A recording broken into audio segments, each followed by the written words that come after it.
She had exactly 5 seconds to choose. Apologize on her knees and scrub the stain with her bare hands, or step into that ring with his enforcer. Katie Duncan should have been terrified. Any rational person would have been.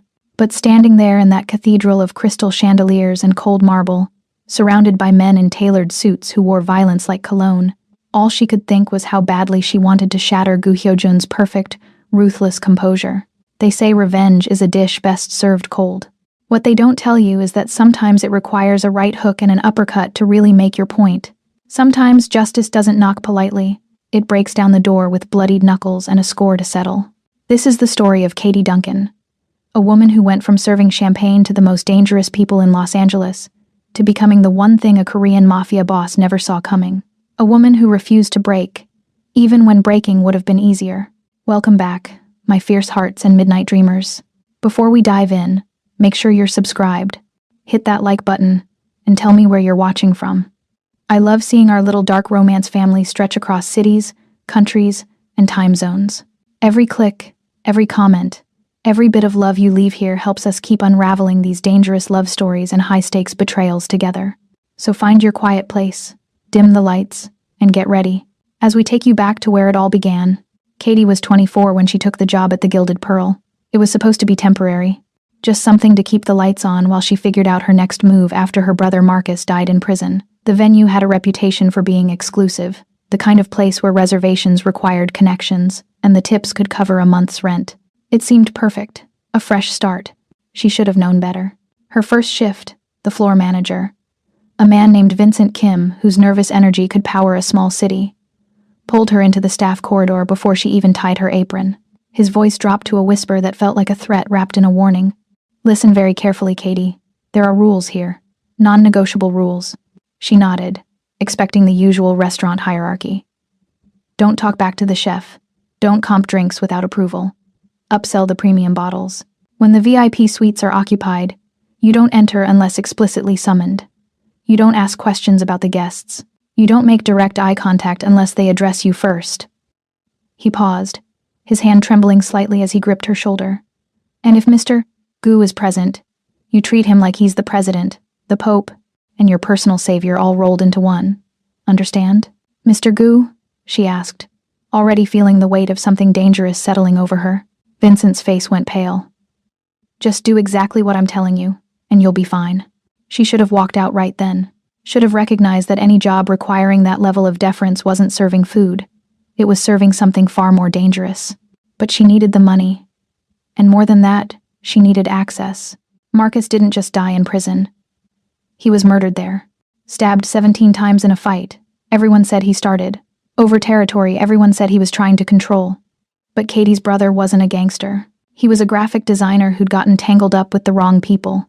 People connected to the JBOL, the Korean crime syndicate that ran half of Los Angeles from the shadows. The official report said he was dirty, that he'd been dealing secrets, playing both sides. But Katie knew Marcus. She knew the truth. Someone framed him, someone powerful enough to rewrite reality. And the Gilded Pearl? It wasn't just an exclusive restaurant. It was the JBOL's crown jewel, their fortress, their throne room, their playground. Katie wasn't there to serve. She was there to hunt.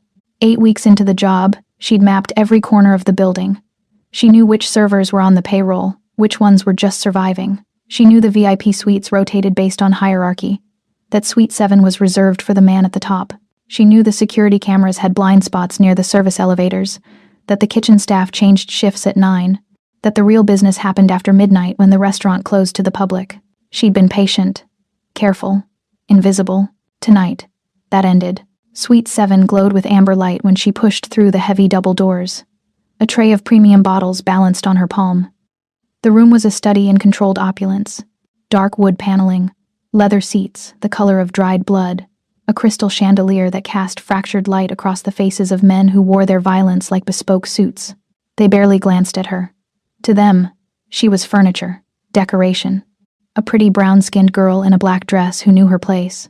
Good. Let them think that. She moved through the room with practiced efficiency, setting glasses down without a sound, pouring liquor that cost more than most people's rent. Her hands were steady. Her expression was serene. Inside, her heart was a clenched fist.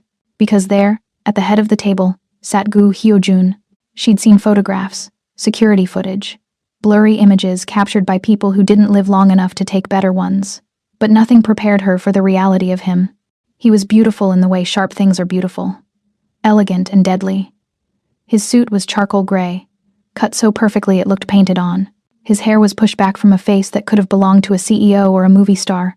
All clean lines and sharp angles. But it was his eyes that stopped her breath. Dark, calculating, utterly devoid of mercy. This was the man who ran the JBL's West Coast operations. The man whose signature appeared on contracts that destroyed lives. The man who held the answers about what really happened to Marcus. He was speaking to someone across the table, his voice low and controlled, when Katie moved closer with the final bottle. A vintage soju sealed with gold leaf, the kind reserved for closing deals or celebrating victories. She'd practiced this moment in her tiny apartment, had rehearsed the angle, the timing, the exact pressure needed to make it look like an accident. The bottle slipped from her tray. Time crystallized. She watched the glass tumble through the air, saw the golden liquid arc like a promise. Felt the cold splash hit her hands a split second before it drenched Gu Hyojun's chest. The room went silent. Not the kind of silence that comes from surprise. The kind that comes right before an execution. The soju spread across his shirt like a stain on silk, dark and damning.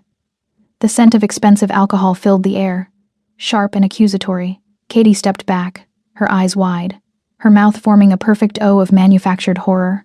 "I'm so sorry, don't." His voice was quiet, rougher than she expected.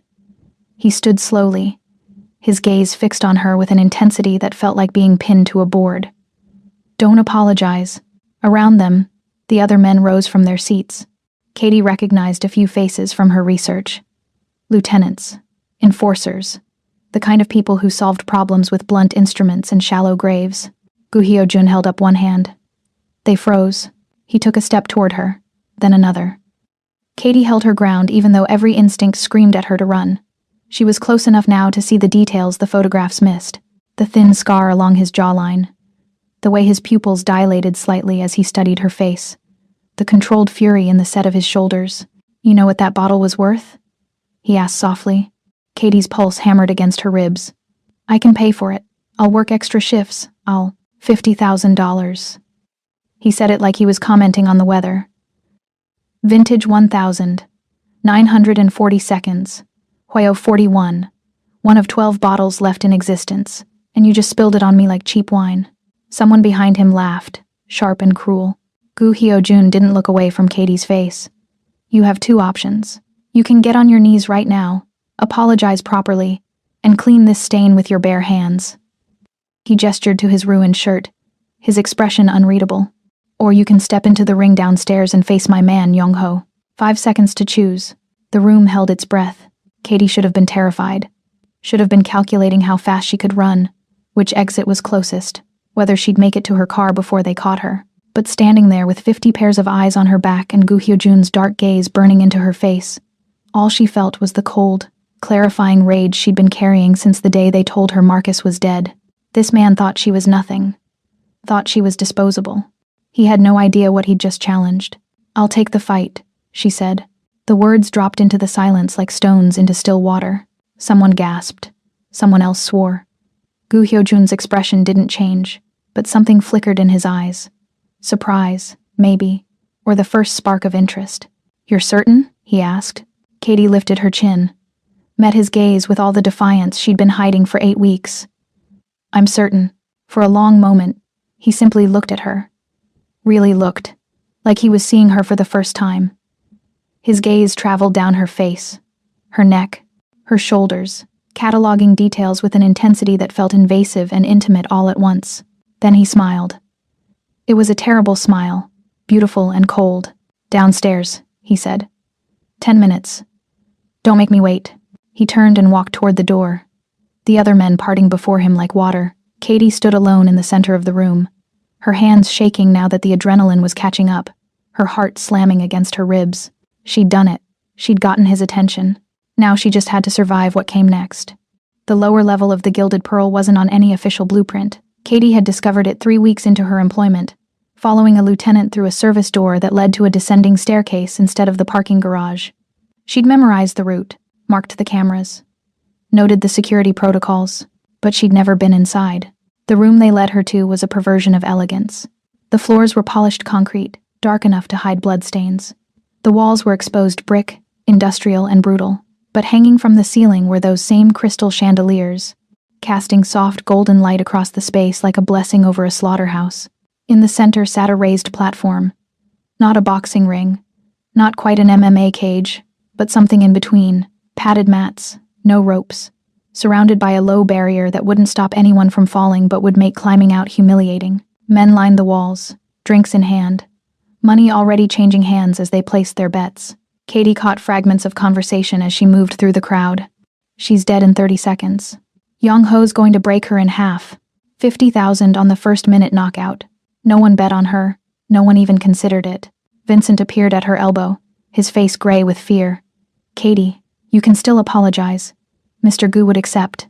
I'm not apologizing. You don't understand what you're doing. Young-ho has killed people in this ring. Killed them. This isn't a game. This isn't. I know exactly what this is. She turned to face him, and something in her expression made him step back. Where do I change? He pointed to a side door with a trembling hand. The changing room was small, clinical. Someone had left workout clothes on the bench. Black compression shorts. A sports bra. Hand wraps. Katie stripped out of her uniform with mechanical precision, her mind already shifting into the space she hadn't occupied in 5 years. The space where Katie Duncan the waitress didn't exist. Where only Katie Duncan the fighter remained.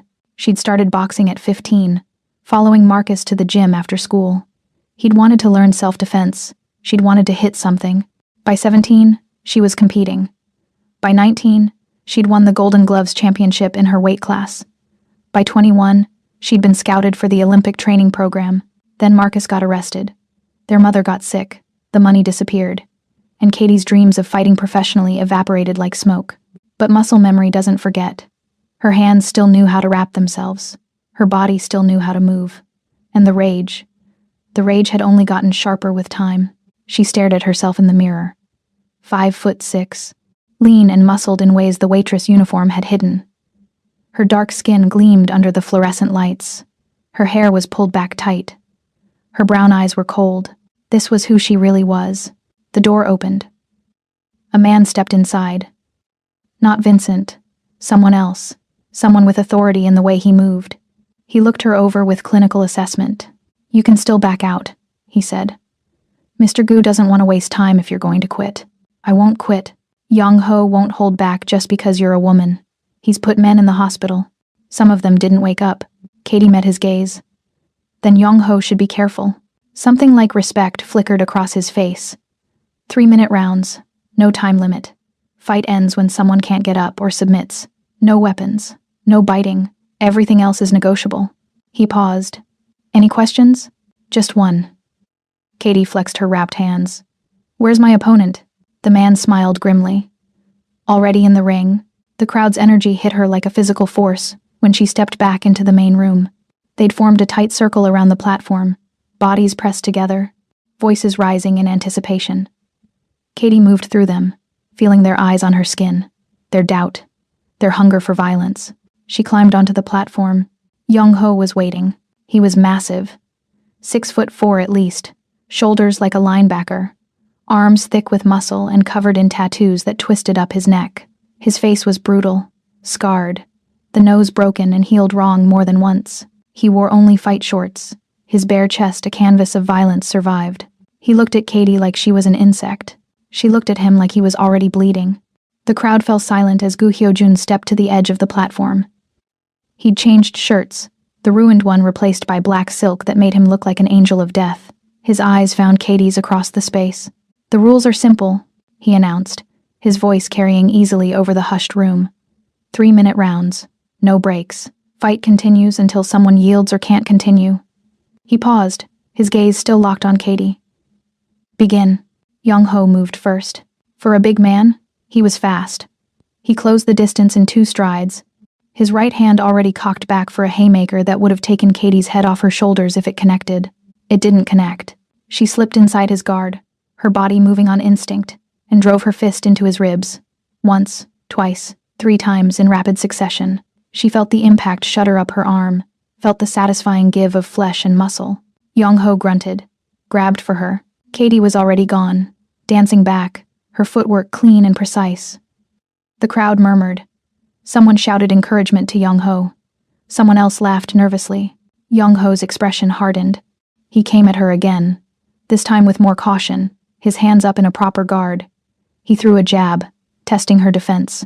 Katie blocked it, countered with a hook to his jaw that snapped his head sideways. The crowd gasped. Young-ho touched his mouth, his fingers coming away bloody.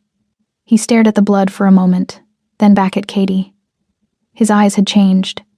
He wasn't looking at an insect anymore. He was looking at a threat. What followed was brutal poetry. Young-ho had weight and power and reach. Every punch he threw carried enough force to break bones. But Katie had speed and precision, and 5 years of rage condensed into every strike.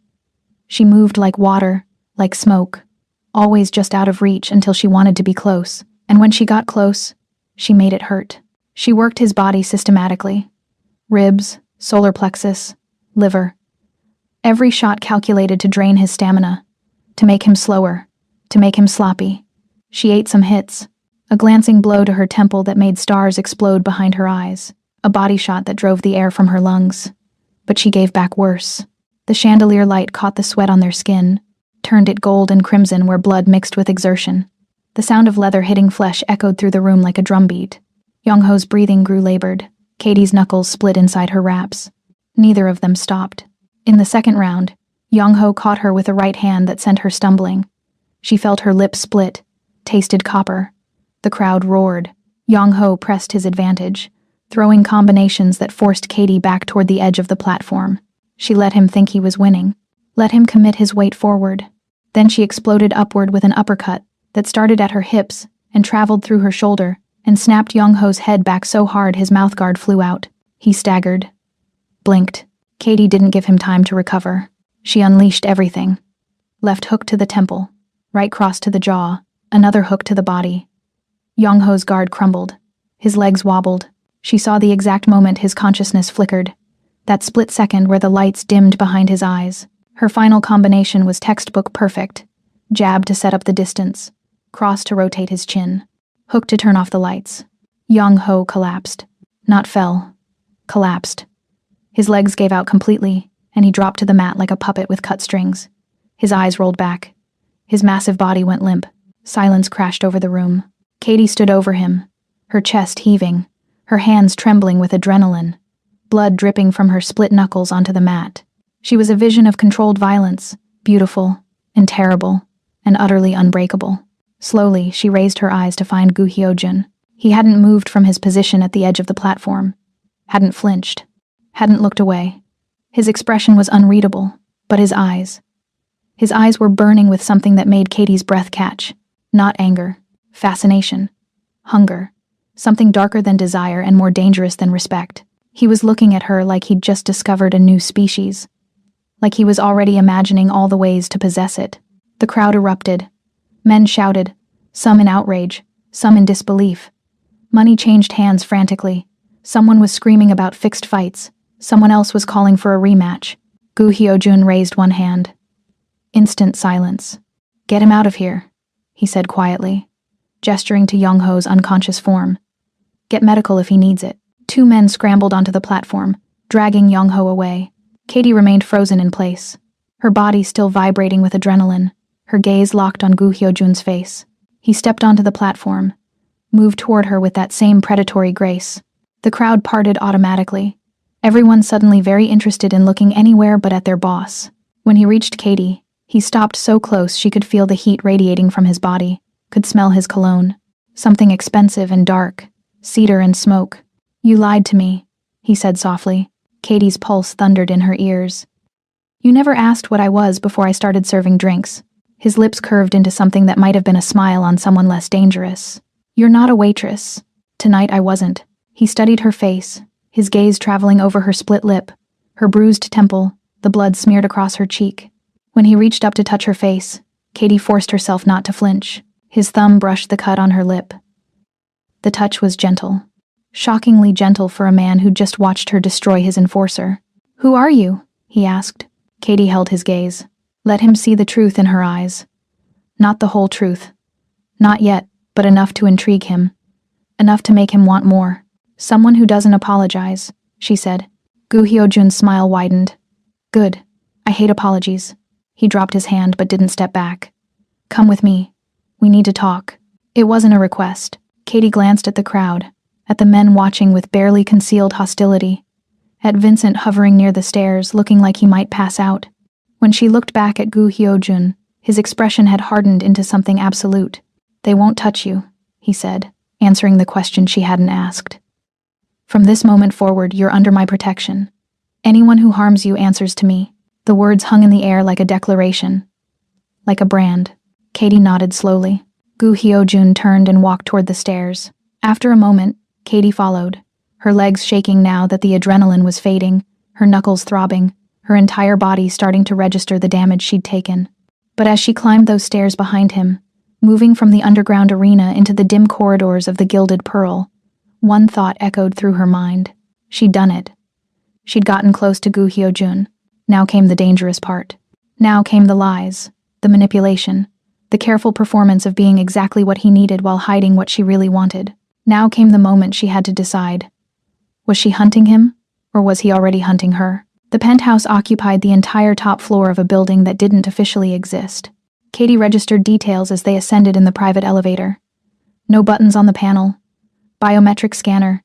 Security cameras in every corner. The doors opened directly into Gu Hyojun's personal space. She'd expected opulence. What she got was something more complicated. The main room stretched out in shadows and selective light. Floor-to-ceiling windows overlooked the city, Los Angeles glittering like scattered diamonds against black velvet. The furniture was minimal. Dark leather, sharp angles, nothing soft or welcoming. But the art on the walls was masterwork. Original pieces that belonged in museums. A Rothko, a Basquiat. Something that might have been a stolen Caravaggio. The contrast was deliberate. Beauty surrounded by darkness, elegance wrapped in threat. Sit. Gu Hyojun gestured to the leather sofa near the windows. I'll get ice. Katie remained standing, her body still on high alert despite the exhaustion creeping through her muscles. She watched him move through the space, disappearing into what she assumed was a kitchen. His movements were fluid, controlled. No wasted motion, no hesitation. When he returned, he carried a first aid kit and a crystal tumbler filled with amber liquid. Drink this first. He handed her the glass. Whiskey. It'll help with the pain. Katie accepted it, but didn't drink immediately. What is this? What is what? This.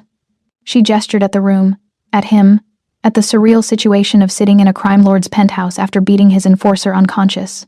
You should be furious. You should be making me disappear for humiliating your man. Gu Hyojun settled into the chair across from her, his expression unreadable in the dim light. You think Young-ho was humiliated? I knocked him out in front of your entire organization. You beat him in a fair fight. There's no shame in losing to someone better. He tilted his head, studying her. The shame would have been refusing the challenge. Running away. You didn't run. Katie finally took a sip of the whiskey. It burned down her throat, smooth and expensive. I'm still not sure why you're being reasonable about this. Reasonable? His laugh was soft and dark. Katie. It is Katie, yes? I'm many things, but reasonable isn't one of them. I'm interested. There's a difference. Interested in what? In why a woman with your skills was serving drinks in my restaurant. In what you're really doing here. In why you'd deliberately spill a $50,000 bottle on me just to get my attention. He leaned forward, his elbows on his knees, his gaze pinning her in place. You wanted this fight. You engineered it. The question is, why? Katie's heart hammered against her ribs, but she kept her expression calm. This was the moment, the precipice. She could lie completely, or she could give him enough truth to be believable. My brother, she said quietly. Marcus Duncan. He died in prison 6 months ago. The report said he was dealing secrets to your organization's enemies. That he started a fight and got himself killed. Gu Hyojun's expression didn't change, but something shifted in his eyes. Recognition. Maybe. I remember that name. He wasn't dirty. He was a graphic designer who made one mistake. He took a freelance job for the wrong client.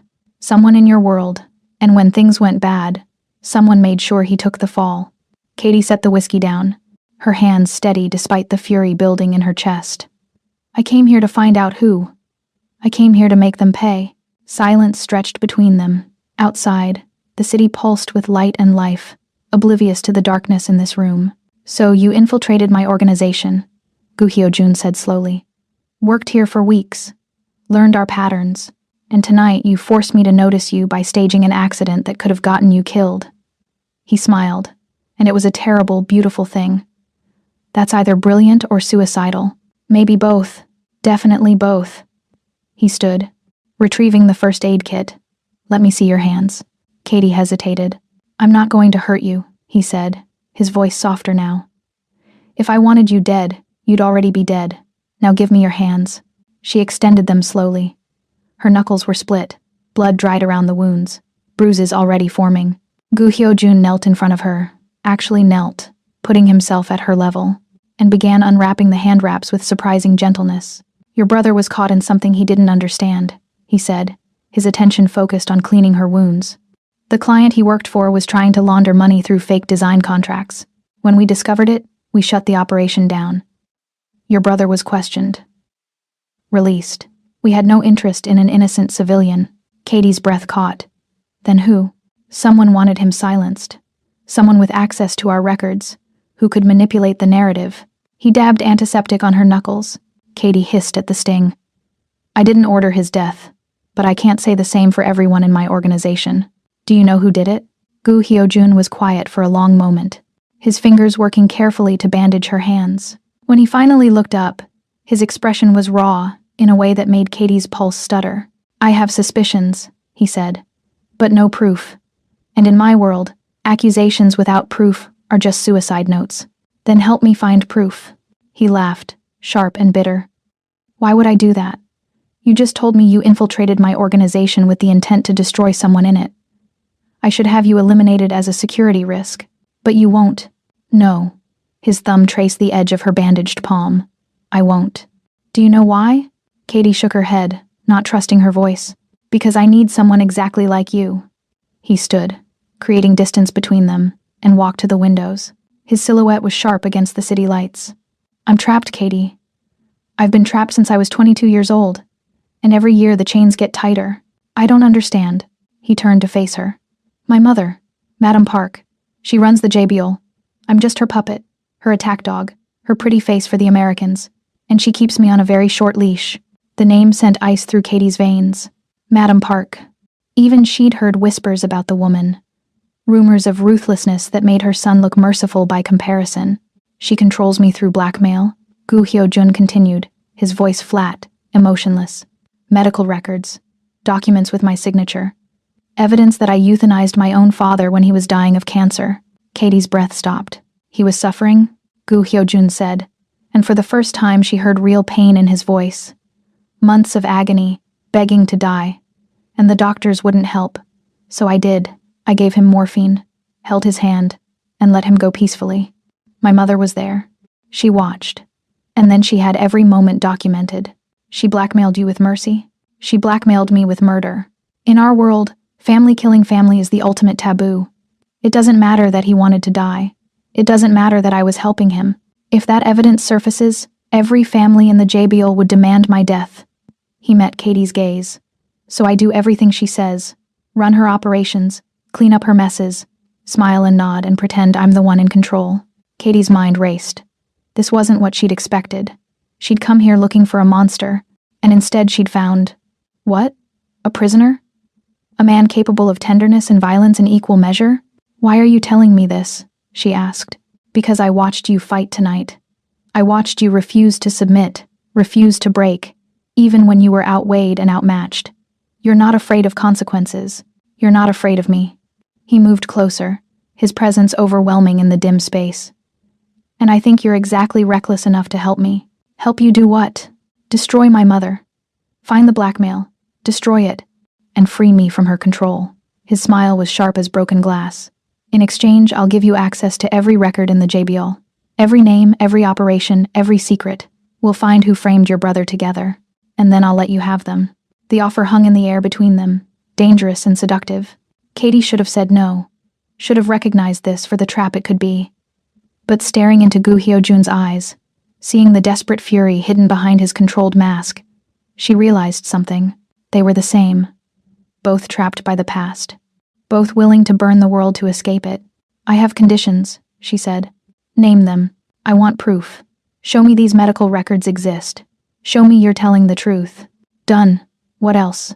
"If we do this, if we take down Madam Park, you don't touch my brother's killer. That one's mine." Gu Hyojun's smile widened. "I wouldn't dream of denying you that pleasure. Anything else?" Katie stood, closing the distance between them until she could feel the heat of his body, smell the cedar and smoke of his cologne mixed with the copper tang of her own blood. "If you betray me," she said softly, "I'll kill you. I don't care about your empire or your mother or your blackmail. I'll put you in the ground." He laughed. Actually laughed. The sound rich and genuine. "There it is. That's what I saw in the ring. That's what I need." He extended his hand. "Do we have a deal?" Katie stared at his offered hand. This was insane. Allying with the head of the organization that had destroyed her brother. Trusting a man who killed for a living, walking deeper into the darkness instead of escaping it. But she'd stopped believing in escape the day Marcus died. Now she only believed in vengeance. She took his hand. His grip was firm, warm, his fingers closing around hers like a promise and a threat. They stood like that for a long moment, two damaged people recognizing something broken in each other. "I'll show you the records tomorrow," Gu Hyojun said. "Tonight you should rest. There's a guest room down the hall. You're safe here." "I'm never safe. Neither am I." He released her hand slowly. "But for tonight, we can pretend." Katie walked toward the hallway he'd indicated, her body finally acknowledging the exhaustion and pain. At the doorway, she paused and looked back. Gu Hyojun stood silhouetted against the windows, a dark figure surrounded by light, beautiful and terrible and utterly alone. "Why did you really tell me all this?" she asked. "You could have just made me disappear. You didn't need to offer me anything." He turned, and the look in his eyes made something in Katie's chest tighten. "Because the moment you chose to fight instead of submit," he said quietly, "I knew you were the only person in this city who might understand what it's like to be trapped in your own skin, to be forced to become something you hate." He paused. "And I'm tired of being alone with it." The honesty in those words hit Katie harder than any punch she'd taken tonight. She nodded once, then disappeared into the guest room before he could see the tears threatening at the corners of her eyes. Behind the closed door, she collapsed onto the bed, her bandaged hands shaking. She'd come here for revenge, for justice, for Marcus. But now she'd stumbled into something more complicated. An alliance with a monster who might not be a monster after all. A man who wore his darkness openly, while she was still pretending hers didn't exist. Katie closed her eyes and saw her brother's face. Remembered his laugh, his terrible jokes, the way he'd always believed in her even when she'd stopped believing in herself. "I'm sorry," she whispered to the memory. "I'm sorry I'm not doing this the right way. I'm sorry I'm making deals with devils, but I promise I'll find who killed you, and I'll make them pay." Outside her door, the penthouse was silent. But in that silence, something new had been born. An alliance forged in blood and desperation. A partnership that would either save them both or destroy everything. And neither of them had any idea which one it would be. Morning came wrapped in gray light. Katie woke disoriented, her body one massive bruise. Her mind taking several seconds to remember where she was. The guest room was Spartanly elegant. White sheets, dark furniture, a single piece of art on the wall that looked like violence rendered in watercolor. She showered carefully, wincing as hot water found every cut and bruise.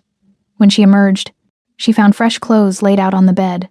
Black jeans, a silk blouse the color of deep wine. They fit perfectly, which should have been unsettling but somehow wasn't. Gu Hyojun was in the kitchen when she found him.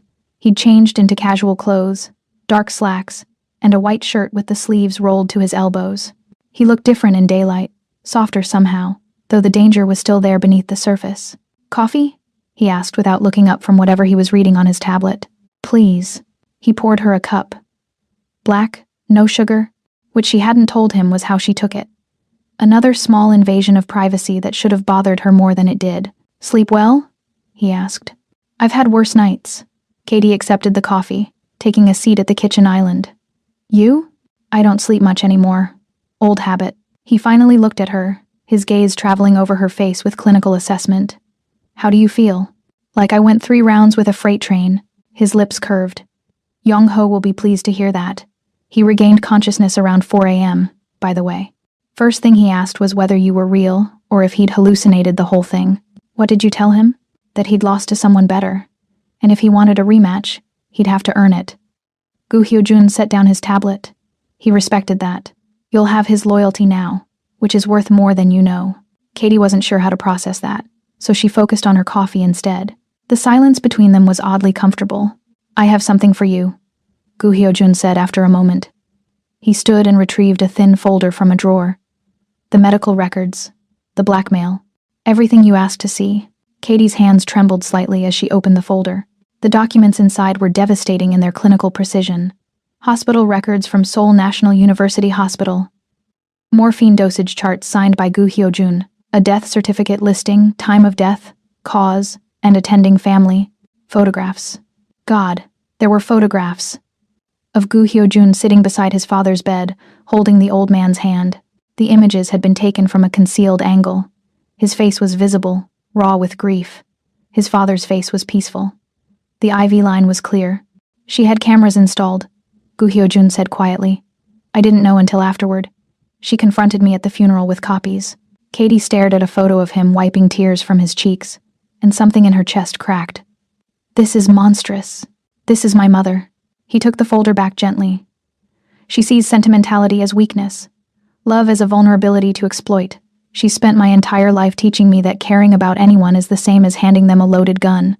And yet you told me all of this. Showed me your weakness. Maybe I'm tired of being what she made me. He locked the folder in a safe embedded in the wall. Or maybe I'm just curious to see if you'll use it against me. Katie met his gaze. I won't. Why not?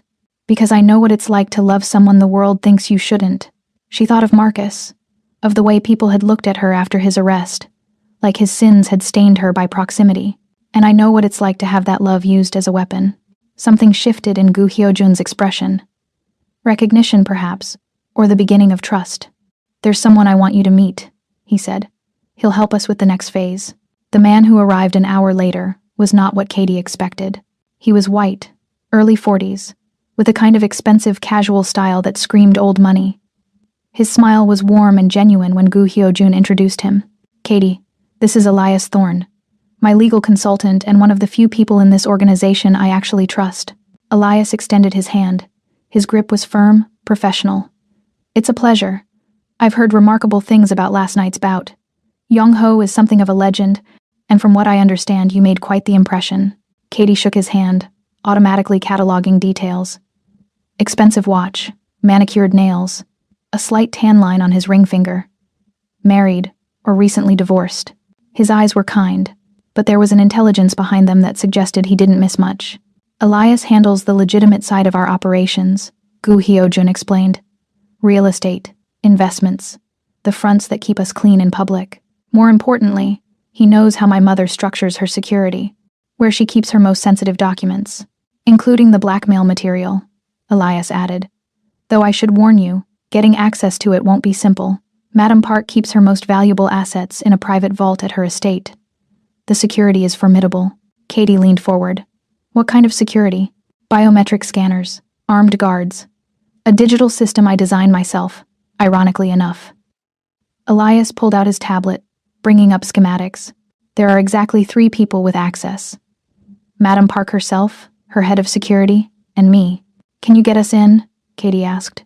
I can get us past the digital security. The guards and the biometrics are your problem.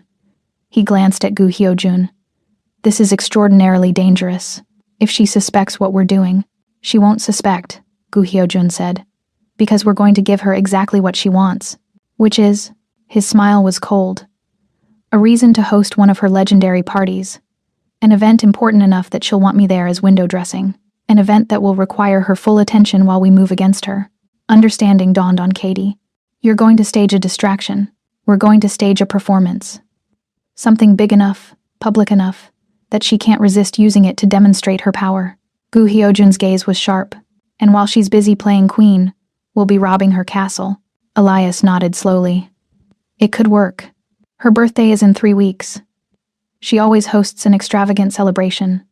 Diplomats, judges, anyone she's bought or blackmailed. Security will be heavy, but the chaos of the party itself will provide cover. 3 weeks, Katie repeated. That's not much time, which means we start now. Gu Hyojun stood. Elias, I need you to reach out to your contacts. See if anyone's heard whispers about Katie's brother, who might have wanted him silenced, who had the access to arrange it, quietly. Of course.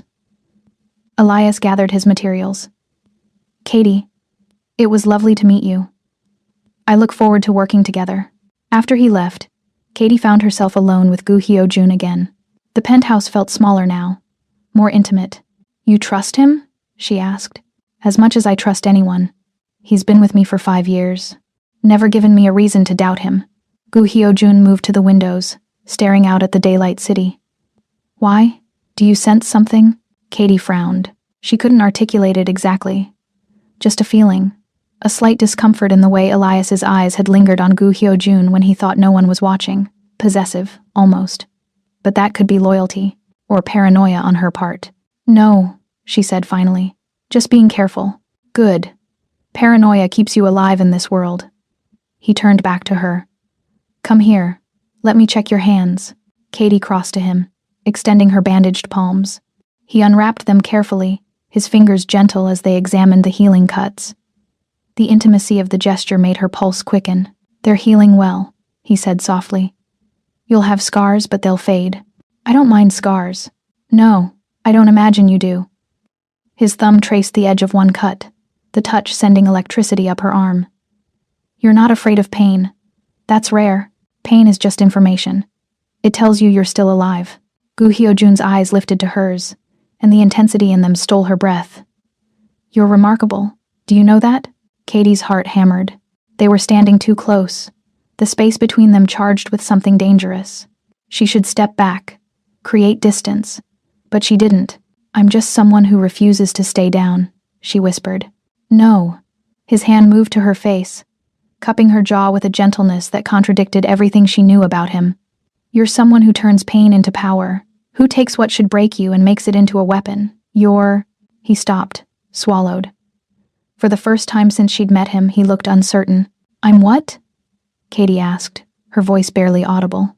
Mine, he said. Or you could be, if you wanted. The word hung between them, heavy with implication. This wasn't just an alliance anymore. This was something else, something darker and more complicated. Katie knew she should say no, should maintain professional distance. But standing there with his hand on her face and his eyes burning into hers, she realized the truth. She'd stopped seeing him as just a target the moment he'd knelt in front of her to bandage her wounds. Stopped seeing him as just a monster when he'd shown her the photos of his grief. He was a man. Trapped and desperate and dangerous. Just like her. I want, she whispered. Gu Hyo-jun's control shattered. He kissed her like he'd been starving for it. Like she was oxygen and he'd been drowning. His mouth was demanding. Fierce. Tasting of coffee and something darker. Katie responded in kind, her bandaged hands fisting in his shirt, pulling him closer. They collided. All heat and desperate need, and months of isolation, finally finding release. He lifted her easily, her legs wrapping around his waist, her back against the cool glass of the window. The city stretched out behind them, oblivious to the fire burning in this penthouse. His hands moved under her blouse, mapping skin with possessive reverence. Katie arched into his touch, her breath coming in gasps, every nerve ending alive with sensation. This was reckless, dangerous, everything she'd told herself not to do. She didn't care. His mouth moved to her neck, teeth scraping sensitive skin.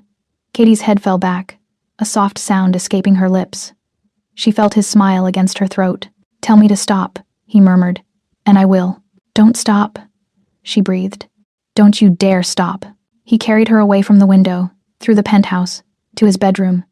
Darker than the rest of the space, all shadows and silk sheets. He laid her down like she was precious, then covered her body with his.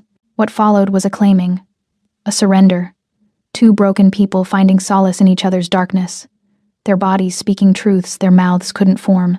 Katie lost herself in sensation. The slide of skin on skin.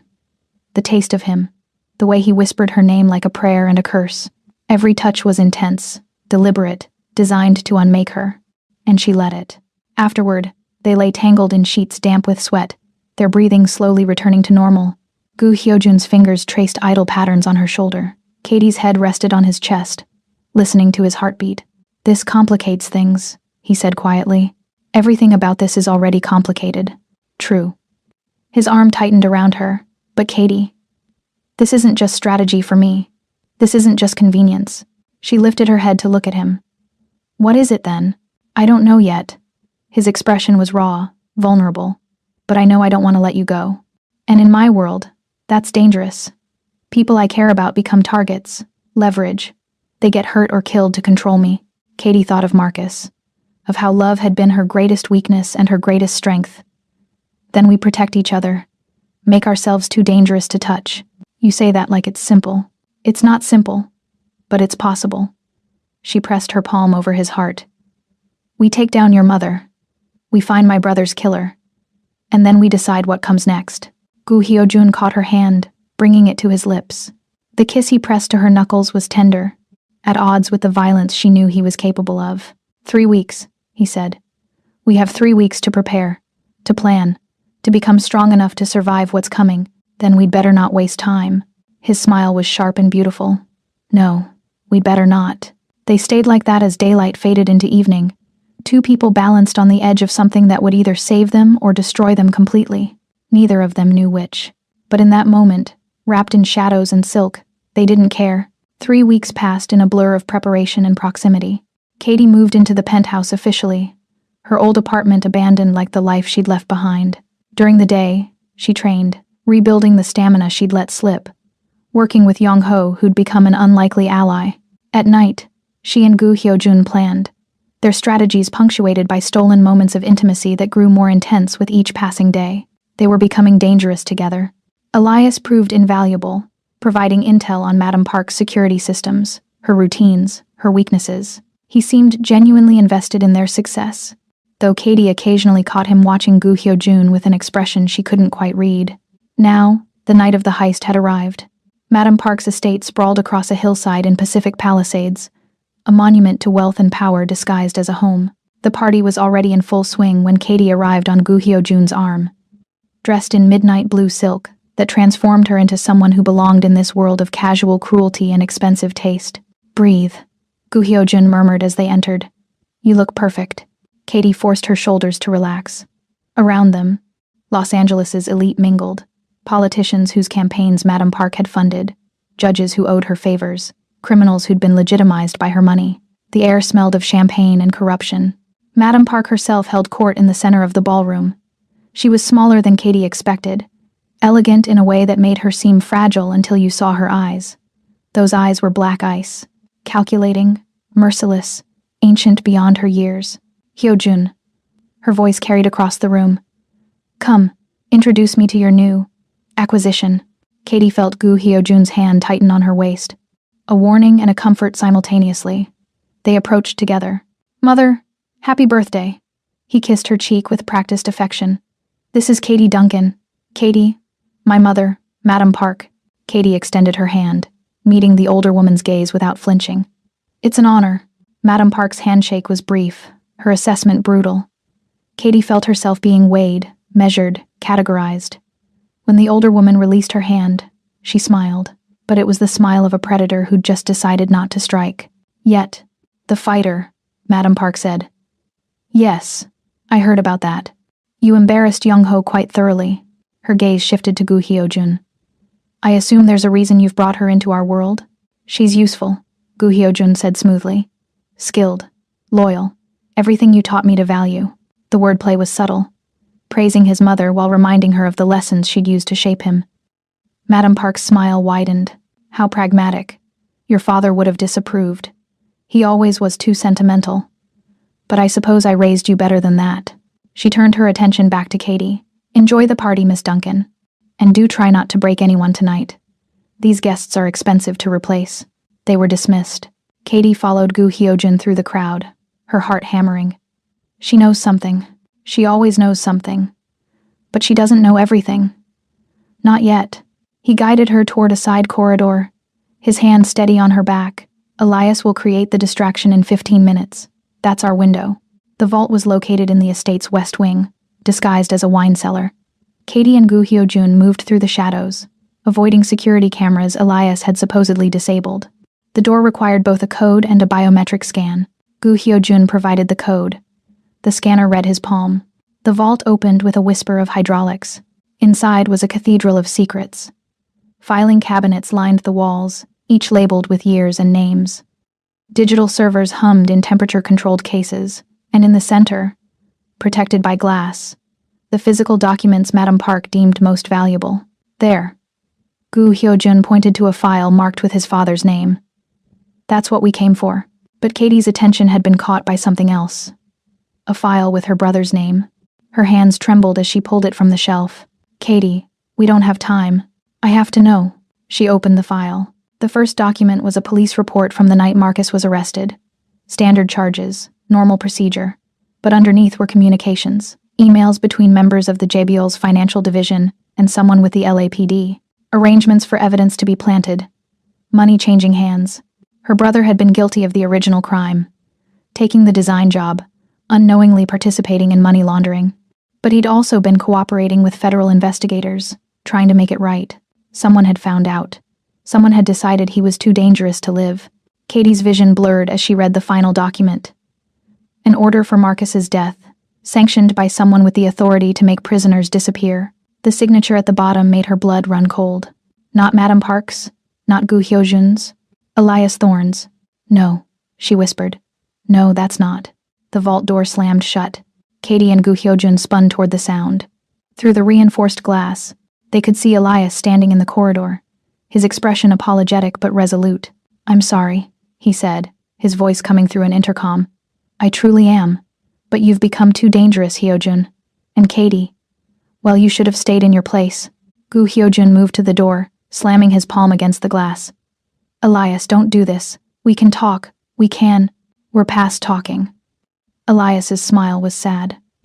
I've spent 5 years trying to guide you, trying to shape you into what the organization needs. But you keep clinging to these pointless sentiments. Your father's death should have freed you. Instead, you let his ghost control you. You worked for my mother, Gu Hyojun said, realization dawning on his face. This whole time, you were her spy. I work for the JBL. Sometimes that means working with your mother. Sometimes it means working around her. Elias adjusted his cufflinks casually. Madame Park wanted you controlled through guilt. I suggested something more permanent. And now, thanks to Katie's investigation, I have the perfect opportunity. Katie clutched her brother's file, rage burning through her shock. You killed him. You murdered my brother to protect yourself. I eliminated a security risk who was cooperating with federal agents. Your brother knew too much about our financial structures. I couldn't allow that information to spread. Elias's expression hardened, just like I can't allow either of you to leave this vault alive. The explosion will be tragic. A gas leak during the party. You'll be found together, dead in a lover's embrace while trying to steal from Madame Park. How poetic. He turned to leave. Wait. Gu Hyojun's voice was desperate. Elias, please. If you ever cared about me at all. I did care. Elias looked back, and for a moment his mask slipped, revealing something raw and complicated beneath. I still do. That's why this hurts. But you left me no choice. Then he was gone. Katie and Gu Hyojun stared at each other in the sudden silence. The vault was sealed. The air recycling system had been shut off. She could already feel the atmosphere growing stale. He's going to kill everyone at the party, Katie said. A gas explosion would take out the whole wing. No. Gu Hyojun pulled out his phone. No signal. The vault blocked everything. He moved to the servers, his fingers flying over keyboards. There has to be an emergency override. A way to... Katie grabbed his shoulder. Stop. We don't have time to stop. If we don't... Look at me. She turned him to face her. His eyes were wild with panic, with the same helpless terror he must have felt watching his father die. We're not going to panic. We're going to think. What are we standing in right now? He blinked, understanding slowly dawning. The blackmail archive. Your mother's leverage over every powerful person in Los Angeles. Every dirty secret, every crime, every weakness. Katie moved to the filing cabinets. If this explodes, all of it is gone. She loses her power. But Elias said. Elias lied. He's not going to blow up the vault. He's going to blow up the party, frame us for attempted theft, and take this information for himself. Katie pulled drawers open, scanning contents. Which means the emergency exit is still active. We just need to find it. They worked together, searching frantically. Every vault had a failsafe. Even Madame Park wouldn't trap herself in her own archive. Behind a panel labeled Fire Suppression, they found it. A manual override that would unlock the door from inside. Gu Hyo-jun pulled the lever. The vault door hissed open. They ran. The explosion came as they reached the main corridor. Not in the vault. In the ballroom. Exactly as Katie had predicted. The sound was massive, concussive, followed immediately by screams. They burst back into the estate's public areas to find chaos. Flames licked up one wall. Guests stumbled toward exits, some injured, all terrified. Security was mobilizing, trying to contain the damage. And standing near the main entrance, watching the pandemonium with cold satisfaction, was Elias Thorne. Katie didn't think, didn't calculate, didn't plan. She just moved. She crossed the room in seconds, her body remembering every hour of training, every fight, every moment of rage she'd been carrying since Marcus died. Elias turned toward her, surprise flashing across his face. Too late. Katie's first punch broke his nose. Her second drove into his solar plexus, doubling him over. The third was an uppercut that sent him sprawling backward onto the marble floor. "You killed him," she said, her voice barely human. "You killed my brother and you framed him. And you made me think." She couldn't finish. The words were choked by fury too large for language. Elias spit blood, trying to rise. He was weak. Just like Hyo-jun is weak. Just like... Katie kicked him in the ribs. Heard something crack. Didn't care. "Katie." Gu Hyo-jun's voice cut through her rage. "Katie, stop. We need him alive." "Why?" She rounded on him, tears streaming down her face. "Why should he live when Marcus didn't? When he was going to murder you? When he... Because my mother needs to see what he's done. Because we need his testimony to bring down everyone he was working with." Gu Hyo-jun moved to her side, his hand gentle on her shoulder. "Because killing him quickly would be mercy, and he doesn't deserve mercy." Katie looked down at Elias. He was conscious, barely, his expensive suit ruined, his carefully constructed facade shattered. She thought of Marcus, of how he'd died alone and afraid, betrayed by people he'd tried to help. "You're right," she said softly. "Death would be mercy." She stepped back, letting Gu Hyo-jun's security guards surround Elias. They hauled him to his feet roughly. Around them, the fire was being contained. Madame Park emerged from the smoke, her expression furious as she surveyed the damage. When her eyes found Gu Hyo-jun and Katie, they narrowed with understanding. "Explain," she demanded.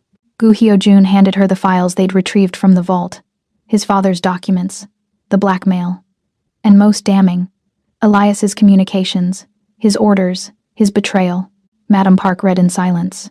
When she finished, she looked at Elias with an expression that made Katie's blood run cold. This wasn't anger. It was calculation. "You tried to steal from me," Madame Park said quietly. "Not money, not drugs. Something more valuable. Information. Control. Power." She stepped closer to Elias. "And you used my son's weakness to do it." "He is weak," Elias spat. "He cares too much, feels too much. He's not fit to." Madame Park slapped him. Hard. The sound echoed through the damaged ballroom. "My son is exactly what I made him to be," she said. "Ruthless when necessary, controlled when beneficial, and loyal. Painfully, stupidly loyal. To me." She glanced at Gu Hyo-jun. "Though perhaps I owe you an apology for testing that loyalty so harshly." Gu Hyo-jun stared at his mother. "You're releasing me? Don't be dramatic. I'm acknowledging that my methods may have been counterproductive. The blackmail is yours. Do with it what you will." She turned her attention back to Elias. "As for you, you've betrayed the Jabiel. There's only one punishment for that." She didn't need to elaborate. Everyone in the room knew what happened to traitors. Katie watched as they dragged Elias away. She should have felt satisfaction, victory, justice. Instead, she felt empty. Marcus was gone. Knowing who killed him didn't change that. Watching his murderer face punishment didn't bring him back. Gu Hyo-jun's hand found hers, squeezing gently. "Let's go home," he said quietly. Katie nodded, unable to speak. They left Madame Park's estate as the sun began to rise, painting the sky in shades of blood and gold. The city stretched out below them, beautiful and brutal and utterly indifferent to the darkness they'd survived. In the car, Gu Hyo-jun held her while she finally broke down, sobs racking her body, grief and rage and exhaustion pouring out in waves. "I'm sorry," she gasped. "I'm sorry, I should be stronger." "You're the strongest person I've ever met," he said fiercely. "But even the strong need to break sometimes. I've got you. I'm not letting go." Katie clung to him. This man who was supposed to be her enemy, who'd become something infinitely more complicated. They'd survived the night, destroyed the blackmail, exposed the traitor. But the cost had been pieces of themselves they'd never get back. And as the city woke around them, Katie realized something terrible. She didn't just want revenge anymore. She wanted the throne. She wanted power enough that no one could ever hurt her again. Control enough that she'd never be helpless. The kind of ruthless authority that turned her into exactly what this world required. And Gu Hyojun, reading her expression in the dim morning light, smiled like he understood, like he'd been waiting for her to reach that conclusion all along. 3 weeks ago you were serving drinks, he said softly. Now you're standing beside me, covered in blood, ready to burn the world. Do you know what that makes you? Katie met his gaze. Tell me. Mine, he said. And something more. Something this city has never seen before. What? His smile widened, dark and beautiful, and absolutely certain. A queen, he said. The queen of the Shadow Clan. And in that moment, watching the sun rise over a city that had taken everything from her, Katie Duncan made her choice. She wasn't going to destroy the JBO from within. She was going to rule it. The penthouse had become their war room. Maps covered the dining table. Surveillance photos lined the walls. For 2 weeks, Katie and Gu Hyojun had dissected every transaction, every name, every thread in the JBL's web. And now, finally, Katie had found the spider. She stood at the window as dawn broke, her reflection ghostly in the glass. Behind her, Gu Hyojun slept. One of the few times she'd seen him truly rest. The man who'd seemed invincible that first night now curled toward her side of the bed, seeking her warmth even in sleep. It terrified her how much she cared. The file lay open on her lap. Elias Thorne's communications, carefully hidden in encrypted folders. Transaction records showing payments to prison guards. An order, clinical and cold, for Marcus Duncan's elimination. Her hands shook as she read his justification. Asterisk. Subject cooperating with federal investigation. Possesses detailed knowledge of financial structures. Termination necessary to preserve operational security. Asterisk. Marcus hadn't been dirty. He'd been trying to fix his mistake, and Elias had murdered him for it. You found something. Gu Hyojun's voice was rough with sleep. He'd woken silently, the way predators do. Katie didn't turn. Your trusted advisor killed my brother. The words hung in the still air. She heard him rise, felt the bed shift, then his presence behind her. His hands settled on her shoulders, warm and grounding. Show me. She handed him the file.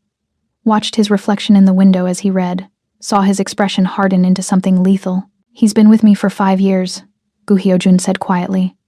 Helped me rebuild after my father died. I trusted him with everything. He used that trust. Katie finally turned to face him. The morning light caught the sharp planes of his face, the dangerous beauty that had first drawn her attention. He's been reporting to your mother all along. Every move you made, every weakness you showed. She knew because of him. Gu Hyojun's jaw tightened. Then we use him the same way. Feed him false information about our plans for Madam Park.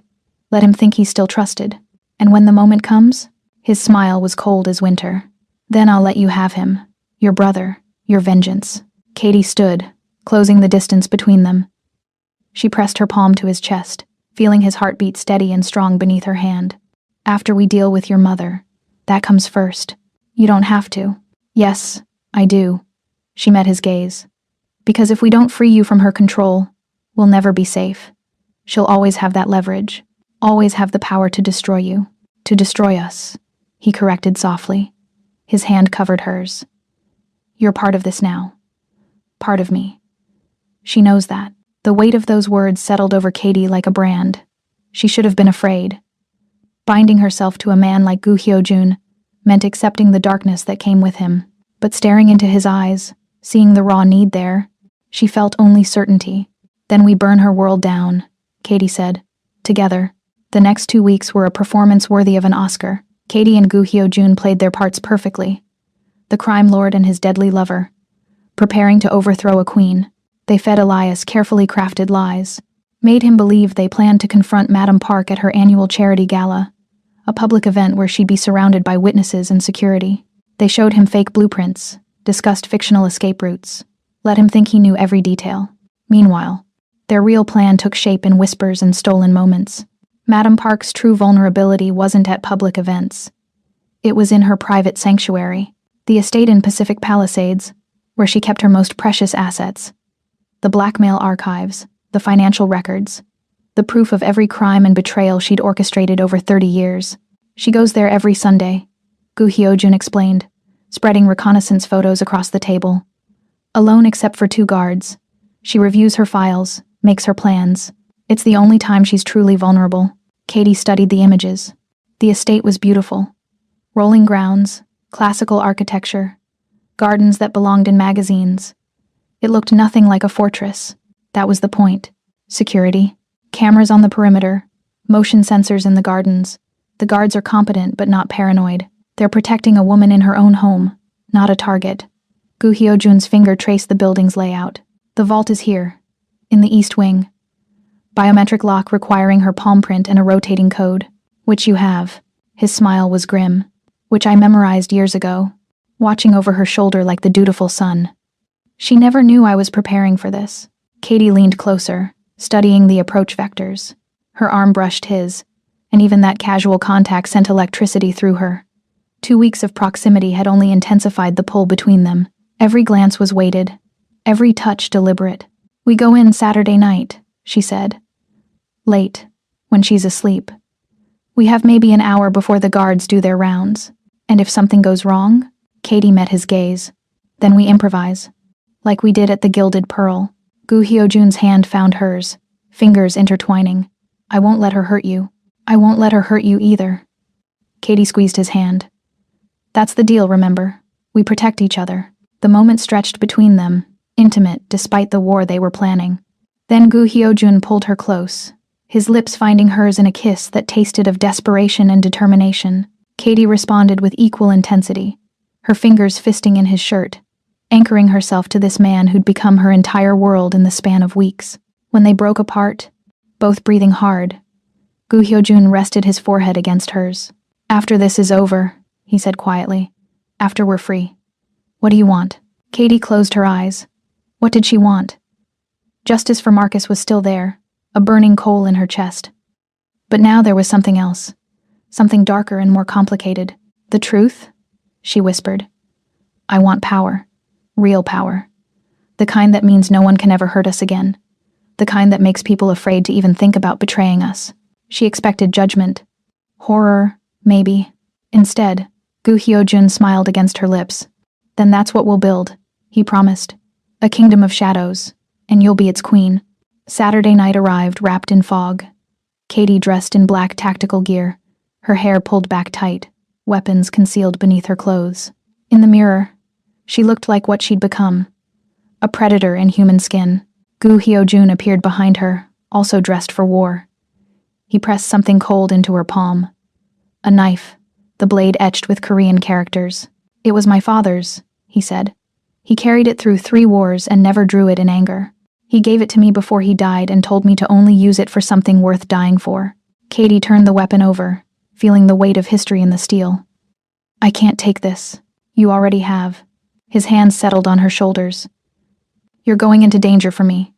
That makes it yours. Their eyes met in the mirror. Katie saw the trust there, the absolute faith that she wouldn't fail him.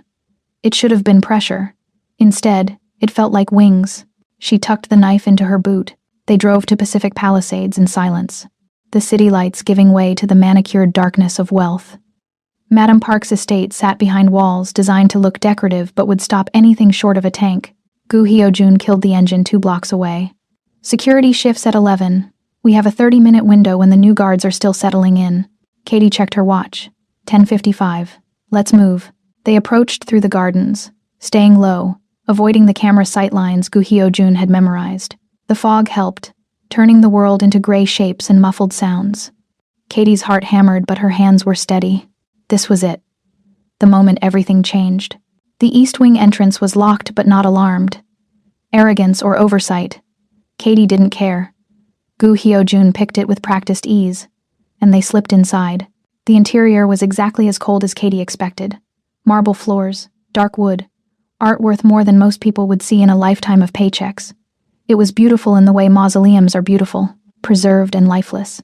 They moved through corridors lit only by emergency lighting, their footsteps silent on expensive rugs. The vault door appeared exactly where the blueprints promised, Reinforced steel disguised as decorative paneling. Gu Hyojun placed his palm on the scanner. Entered the code. The lock disengaged with a whisper.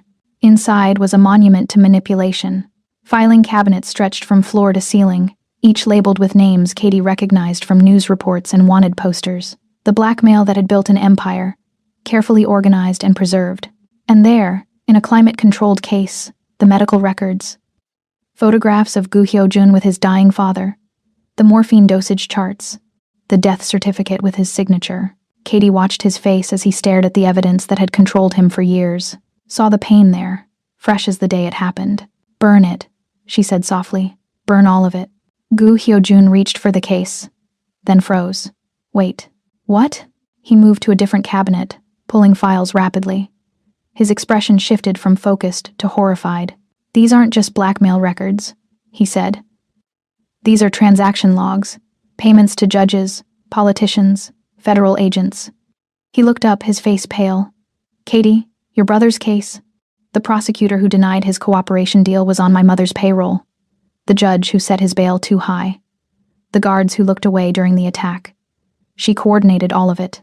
Katie's vision narrowed. Why? Marcus was nobody. Why would she care? Because Elias told her to. Gu Hyojun held up another file. "He convinced her that federal investigators were using your brother as bait, that eliminating him would send a message to anyone else thinking about cooperation. She signed off on the operation, but Elias handled the details."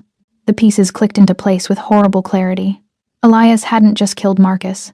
He'd manipulated Madame Park into authorizing it, used her infrastructure, made her complicit. "He played you both," Katie breathed.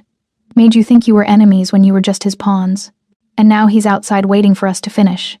Gu Hyojun moved to the vault entrance, listening. "I can hear voices." More than the usual guard complement. Katie joined him. Through the crack in the door, she could see shapes moving in the corridor. Not guards in uniform. Men in tactical gear. A trap. "He knew we'd come here," Katie said. "He let us think we were so clever, mapping her schedule, finding her weakness. But he was guiding us the whole time." Gu Hyojun's expression hardened into something murderous. "Then we give him what he wants. Let him think he's won. And then?" His smile was terrifying. "Then we show him what happens when you betray a monster who's learned to love."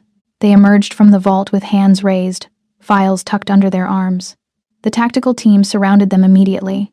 6 men with enough firepower to start a war. And standing at the end of the corridor, wearing a tailored suit and an expression of deep regret, was Elias Thorne. "I'm sorry it came to this," he said, his voice carrying that same gentle disappointment he'd used when discussing disappointing quarterly reports. "I truly hoped you'd see reason, Hyojun. Hoped you'd accept your role gracefully." "My role as your puppet?" Gu Hyojun's voice was cold. "As your path to power?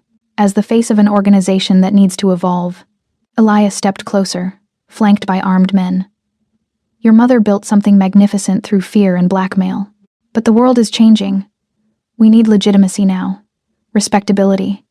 And you're too damaged, too sentimental to provide that. So you killed an innocent man to protect your vision?" Katie's voice cracked like a whip. "You murdered my brother because he threatened your precious legitimacy?" Elias finally looked at her, and Katie saw something she hadn't noticed before. Contempt. He'd always seen her as a distraction, a weakness Gu Hyojun would outgrow. "Your brother was collateral damage," Elias said. "Nothing personal." Katie laughed, the sound sharp and broken. "Nothing personal. You destroyed my family and you call it nothing personal. I did what was necessary for the organization's survival, just as I'm doing now." Elias gestured to his men. "Take them to the old processing plant. Make it quick, make it clean, and make absolutely certain no one finds the bodies." The tactical team moved forward. Katie tensed, calculating distances, weighing odds.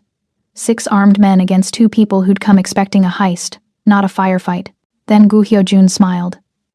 It was the most dangerous thing Katie had ever seen.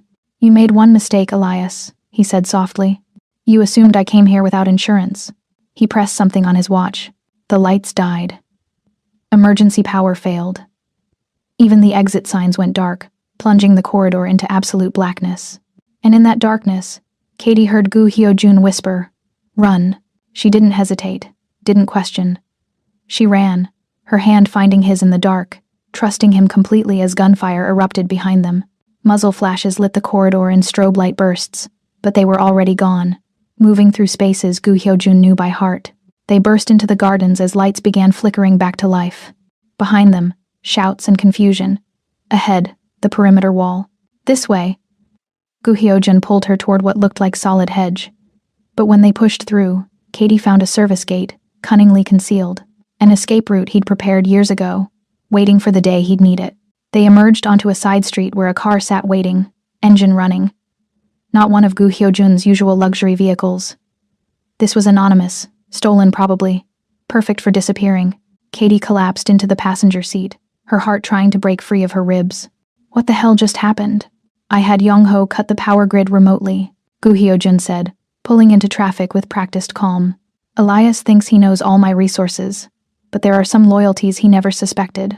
Some people who remember what my father built and hate what my mother became. He's going to come after us. Yes, we can't go back to the penthouse. Can't access any of your properties. He'll have them all watched. Yes, Katie looked at him. His profile was sharp in the streetlights, beautiful and terrible and absolutely certain. So what do we do? Gu Hyojun's hand found hers, squeezing once. We do what you wanted from the beginning. We stop running from the darkness and we burn everyone who hurt us until there's nothing left but ash and our throne. His words should have frightened her. Instead, they ignited something fierce and primal in Katie's chest. She'd come to Los Angeles seeking justice, but justice was a lie people told themselves to sleep at night. What she wanted now was vengeance. Power. The kind of ruthless authority that made people afraid to even speak their names. Then let's start with Elias, she said. Let's show him what happens when you make enemies of people with nothing left to lose. Gu Hyojun's smile was savage and beautiful. That's my queen. And as they drove into the city's neon-lit darkness, two damaged people preparing for war, Katie realized something that should have terrified her. She didn't want to be saved anymore. She wanted to reign. The safe house was a warehouse in an industrial district where questions weren't asked, and security cameras mysteriously malfunctioned. Young-ho had been waiting when they arrived, along with 3 other men Katie recognized from the Gilded Pearl. Loyalists who'd bet on her that first night. Now they were betting their lives on this war. Elias has moved fast, Young-ho reported, his English heavily accented but clear. He's calling emergency meetings with all the regional bosses. Says you've gone rogue, stolen from Madam Park. He's offering rewards for information on your location. What about my mother? Gu Hyojun asked. He'd shed his tactical gear, but the dangerous energy remained. He looked like violence barely contained in human skin. No one's seen her since last night. Her estate is locked down tight. Young-ho's expression was grim. If Elias got to her first. He didn't kill her, Katie interrupted. All eyes turned to her. He needs her alive. She's his legitimacy, his connection to the old power structure. Without her blessing, half the organization won't follow him. Gu Hyojun nodded slowly. So he's holding her somewhere, using her as a figurehead while he consolidates control, which means we have a window, Katie said, before he's secured enough loyalty to come after us properly. What kind of window? Young-ho asked. Katie met Gu Hyojun's gaze, saw the same ruthless calculation she felt burning in her own chest. 48 hours, maybe.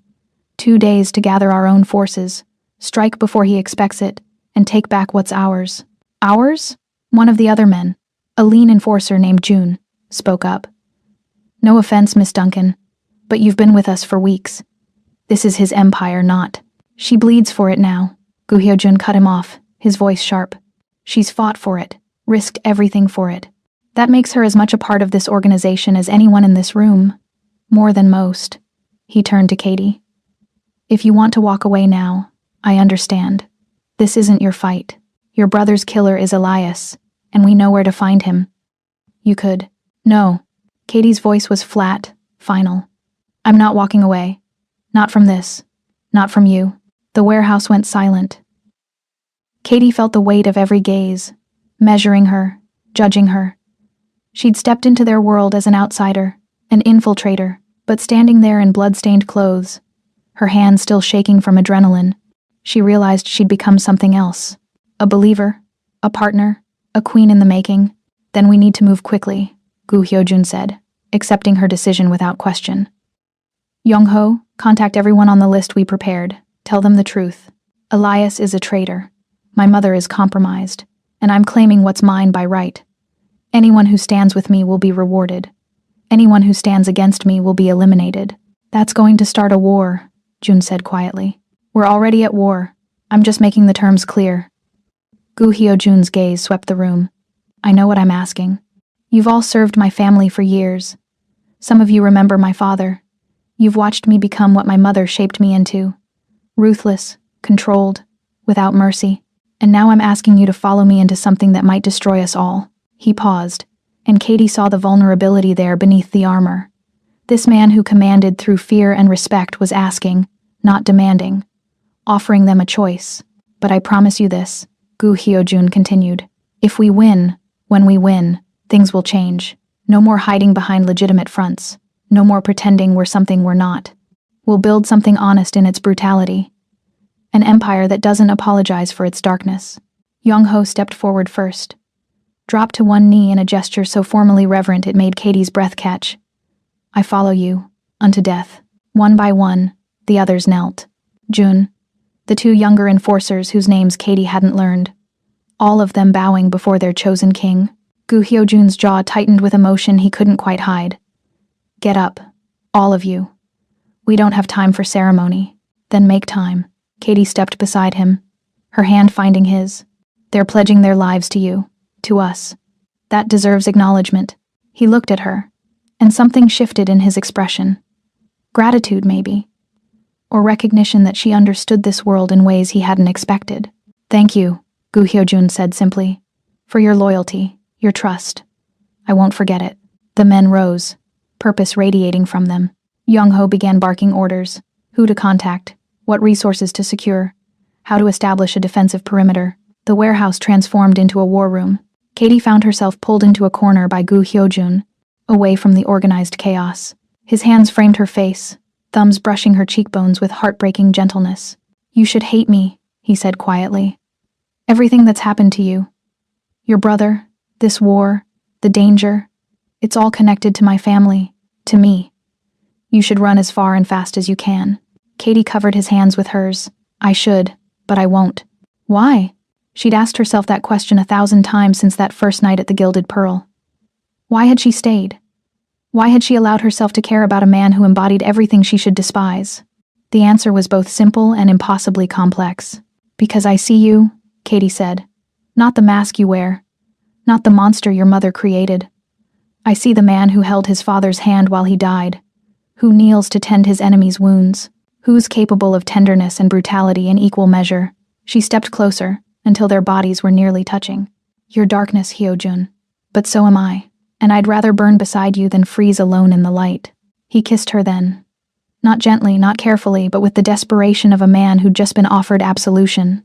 Katie responded with equal intensity, her fingers tangling in his hair, pulling him closer, closer, until there was no space between them. When they broke apart, both breathing hard, Gu Hyojun rested his forehead against hers. After this is over, after we've won, I want to make this official. Official how? Marry me. The words were soft but absolute. Not because I need you, though God knows I do. Not because it's strategic, though it would be. Marry me because I can't imagine ruling this empire with anyone else. Because you're the only person who's ever looked at my darkness and not flinched. Katie's heart stuttered. She dreamed of romance as a girl. Flowers and poetry and gentle devotion.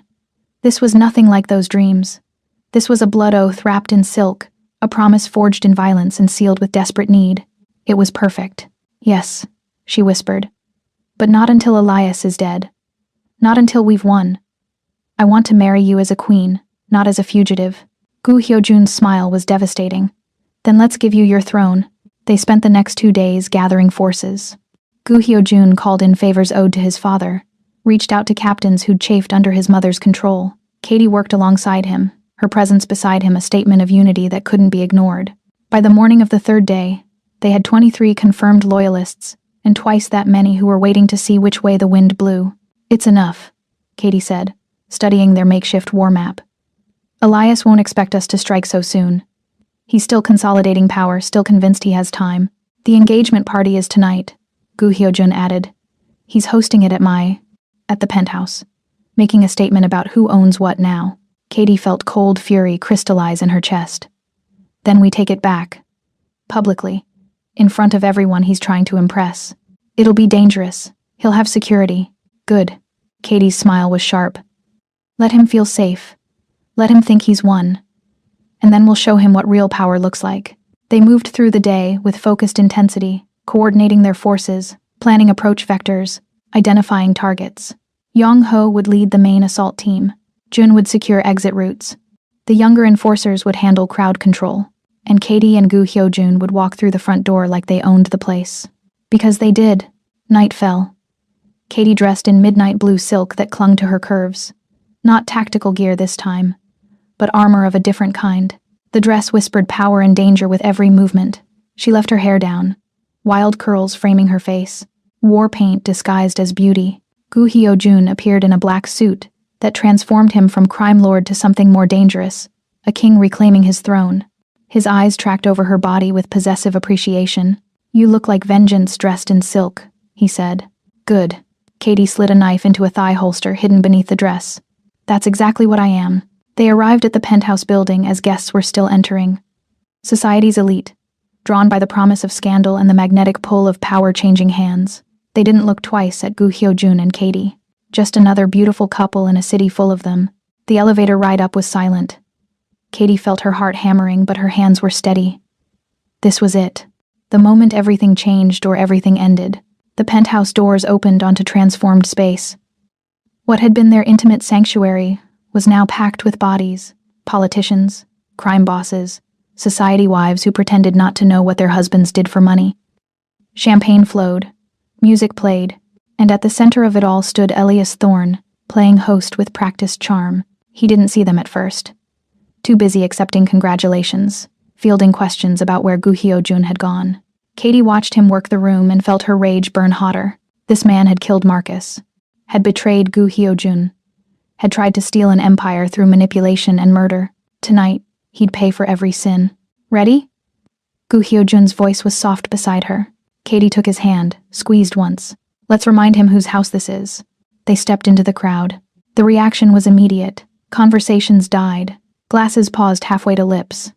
Every eye in the room locked onto them with varying degrees of shock, fear, and calculation. And Elias. Elias went absolutely still. Gu Hyojun moved through the crowd with Katie at his side, their presence parting the guests like a blade through silk. No one spoke. No one moved. They simply watched as the presumed dead crime lord walked back into his own home and stood before the man who'd tried to steal it. Elias. Gu Hyojun's voice was casual, conversational. Lovely party. I don't recall being invited. Elias recovered quickly. Katie had to give him credit for that. His expression smoothed into something approaching concern. Hyojun, thank God. We've been so worried. Your mother has been desperate for news of... Don't. The single word cracked like a gunshot. Don't insult us both by pretending concern. Where is she? Elias's eyes darted to the crowd, calculating. His security was positioned throughout the room. Katie counted 6, maybe 7 men, trying to look like regular guests. Not enough to control this situation if it turned violent. Not nearly enough to stop what was coming. Your mother is safe, Elias said carefully. Resting at an undisclosed location while we deal with the aftermath of your... episode. My episode. Gu Hyojun smiled, and it was terrifying. Is that what we're calling attempted murder now? The crowd gasped. Phones appeared, cameras activating. This was Los Angeles. Scandal was currency, and they were witnessing the transaction of the century. You're not well, Elias continued, his voice taking on a soothing quality that made Katie want to hit him. The stress of recent events, your father's death, Katie's influence, it's all been too much. But we can get you help. We can. Where's my mother? Gu Hyojun repeated. His control was starting to crack, rage bleeding through. Last chance to answer willingly. Elias's expression hardened. He'd realized this wasn't going to end peacefully. You want the truth? She's exactly where she belongs. Locked away while people who actually understand this business take control. She built something magnificent through fear. But fear isn't enough anymore. We need legitimacy. Respectability. Things neither of you can provide. Things you can? Katie spoke for the first time, her voice cutting through the tension. You, who murdered an innocent man to cover your tracks, who betrayed everyone who trusted you. That's your legitimacy? Elias finally looked at her, and Katie saw true contempt there. Your brother was weak. You're a distraction. And this performance, he gestured at them, is pathetic. You've already lost. The organization is mine. This building is mine. All you're doing is making your eventual elimination messier than it needs to be. Katie felt Gu Hyojun tense beside her, felt the violence coiling in him like a spring. But before he could move, before either of them could act, Elias made his mistake. He gestured to his security. The men moved forward, hands sliding toward concealed weapons. The crowd scattered, self-preservation, overriding curiosity. In seconds, the penthouse transformed from elegant party to battlefield. And then Young-ho and his team crashed through the service entrance. What followed was chaos. Gunfire shattered champagne glasses. Guards went down under coordinated strikes. Guests screamed and fled toward the exits, trampling expensive furniture in their panic. Katie moved on instinct, her body remembering every fight, every lesson. A guard swung at her. She ducked, drove her knife up under his ribs, twisted. He dropped. She was already moving, her silk dress flowing around her legs like water, beautiful and deadly. Gu Hyojun fought beside her, and together they were devastating. Where he was surgical precision, she was raw fury. They moved in perfect synchronization, covering each other's weaknesses, amplifying each other's strengths. Through it all, Elias was trying to reach the private elevator, his escape route. Katie saw him moving through the chaos and felt something snap inside her. "He's mine!" she shouted to Gu Hyojun. He glanced back, understood immediately. "Go." Katie ran, her heels abandoned, bare feet finding purchase on blood-slicked marble. Elias had reached the elevator, was slamming his palm against the call button with increasing desperation. She caught him 3 feet from salvation. Katie spun him around and drove her fist into his perfect teeth. Felt bone crunch. Blood sprayed. Elias stumbled backward, shock and pain warring on his face. "You killed my brother," she said, advancing on him. "You framed him, tortured him, murdered him, and you call it necessary." Elias tried to run. Katie kicked his legs out from under him. He went down hard, his expensive suit tearing on broken glass. "Please," he gasped. "Katie, please, I can explain." "Explain?" She laughed, the sound jagged and broken. "Explain how murdering an innocent man was just business? How betraying everyone who trusted you was strategy? There's nothing you can say that will save you." She pulled him up by his collar, slammed him against the wall beside the elevator. The penthouse had gone quiet around them. The fighting over. Young-ho's team victorious. Everyone was watching now, watching her claim her vengeance. "Where's Madam Park?" she demanded. Elias spit blood. "Fuck you." Katie's knee found his groin. He doubled over, whimpering. "Where is she?" "The estate," he finally choked out. "The wine cellar. Real one, not the vault. She's locked in there, alive, I swear." Katie looked to Gu Hyojun. He nodded once. Confirmation that the location made sense. "Thank you," Katie said softly to Elias. Then she drove her knife into his shoulder, pinning him to the wall. He screamed. "That's for Marcus, for making him die alone and afraid, for stealing his chance at redemption." She stepped back, watched him struggle against the blade, blood spreading across expensive silk wallpaper. "Finish him," Gu Hyojun said quietly. Offering her his gun, Katie took the weapon, felt the weight of it in her hand. One bullet, one trigger pull, and Marcus's killer would be gone. She raised the gun. Elias stared at her, pain and fear and understanding in his eyes. He knew he was dead, knew there was no escape, no reprieve. "Do it," he whispered. "Get it over with." Katie's finger tightened on the trigger, and then she lowered the gun. "No," she said. "Death is mercy. You don't deserve mercy." She turned to Young-ho. "Take him to the warehouse. Keep him alive. I want him to watch everything he tried to steal burn to ash. I want him to see us rule. And then, only then, I'll let him die." Young-ho grinned, understanding immediately. "Yes, ma'am." As they dragged Elias away, his screams echoing through the penthouse, Katie felt Gu Hyojun's presence behind her. His arms came around her waist, pulling her back against his chest. "That was either brilliant or insane," he murmured against her hair. "Maybe both." Katie leaned into him, suddenly exhausted. The adrenaline was fading, leaving behind bone-deep weariness. "Is it over?" "Not yet. We still need to find my mother.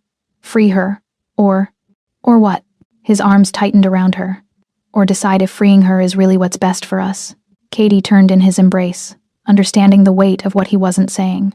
Madam Park alive was a threat, someone who'd controlled him for years, who had decades of connections and influence, someone who might never forgive this coup, but Madam Park dead made them irredeemable. Patricide, matricide, the ultimate betrayal in any culture, but especially theirs. We free her, Katie said firmly.